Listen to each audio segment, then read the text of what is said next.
When Blockbuster filed for bankruptcy in 2010, it was easy to point the finger at Netflix for bringing the video rental giant down. But it didn't have to be this way.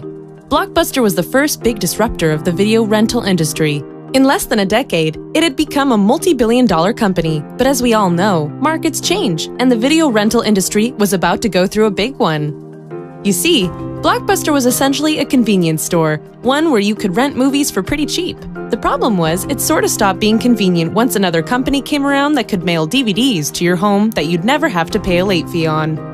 I can't be the only one who is struggling with this late fee thing, and just started me thinking about the internet and DVDs and how something could work without late fees. What Netflix knew was that you have to innovate for the customer and solve their problems, not the other way around. When Netflix saw that people wanted to stream movies at home, they pivoted to solve that customer pain point.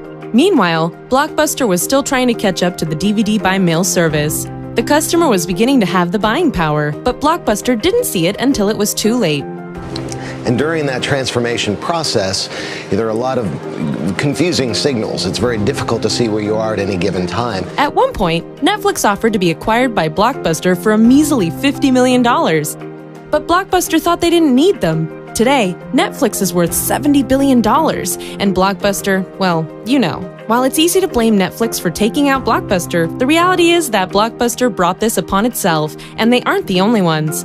MySpace abandoned the user experience and started bombarding their users with ads. MapQuest filled their pages with sponsored links, while Google Maps was showing you an actual, map. The question the companies that succeeded are asking is, how am I filling a need for my customers and keeping up with their consumption habits? Blockbuster stopped asking that question, and that's why Netflix is on top today. We want to be able to have such good personalization that you turn Netflix on and it just starts playing, and it's the right thing. What company do you think is going to be the next Blockbuster? Tell us in the comments.